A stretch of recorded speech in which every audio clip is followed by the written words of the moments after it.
ఈరోజు కొంచెం తొందరగా రెడీ అయిపోయి 9కి అయితే స్టార్ట్ అయిపోయాను. ఎందుకంటే మనకి ఈరోజు 2 విజిట్స్ అయితే ఉన్నాయి. ఒకటి నాగోల్, 2 కుకట్పల్లి. కుకట్పల్లి సైట్కి వెళ్తున్నాం. సైట్కి అయితే రీచ్ అయిపోయా.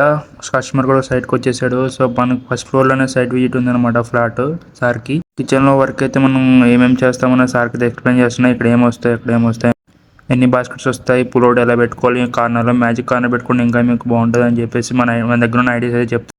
దాని తర్వాత బెడ్రూమ్కి అయితే వెళ్ళిపోయా. పైన మొత్తం ఓపెనబుల్ డోర్స్ చేస్తున్నాము. కింద స్లైడింగ్ వస్తుంది. ఓపెనబుల్ డోర్స్ ఎందుకు చేయట్లేదు అంటే ఇక్కడ స్పేస్ అనేది చాలా తక్కువ ఉంది కాబట్టి స్లైడింగ్ పెట్టుకుంటారని ఎక్స్ప్లెయిన్ అయితే చేస్తున్నాం. ఎక్స్ప్లెయిన్ మొత్తం అయిపోయిన తర్వాత డైరెక్ట్గా మెజర్మెంట్ అయితే తీసేసుకున్నా. ఇక్కడ నుంచి నాగోల్ వెళ్ళాలి. నాగోల్ మనకి 30 కిలోమీటర్స్ వస్తుంది. నాగోల్ సైడ్కి అయితే రీచ్ అయిపోయాము. నాగోల్ సైడ్లో ఆల్రెడీ కస్టమర్ మన గురించి వెయిట్ చేస్తున్నాడు. మనకి సార్ రిక్వైర్మెంట్ ఏంటంటే పైన ఓన్లీ లాఫ్ట్ కావాలని అడిగారు. సరే సరే అనేసి మనం మెజర్మెంట్ తీసుకొని ఎక్కడ ఎలా పెట్టుకోవాలి, ఓపెన్ డోర్స్ వస్తే, స్లైడింగ్ డోర్స్ వస్తే ఎక్స్ప్లెయిన్ చేస్తున్నాము. సార్కి వచ్చేసి చిల్డ్రన్ బెడ్రూమ్లో బాక్స్ టైప్లో ఒకటి కావాలి ల్యాప్టాప్ పెట్టుకోవడానికి. సరే చేసుకోండి సార్ అని చెప్పేసి ఆ విండో మధ్యలో ఏదైతుందో స్పేస్లో మనం అయితే చేస్తాం. సో టీవీ యూనిట్ పక్కన మనం చిన్న బాక్స్ అయితే కావాలని అడిగితే సరే చేస్తామని చెప్పాము. మీకు కూడా ఎలాంటి రిక్వైర్మెంట్ ఉంటే అల్యూమినియంలో అన్ని వర్క్ చేసిస్తాము. అన్ని ఆల్ కబోర్డ్స్ వర్క్ చేస్తాము. Please contact me.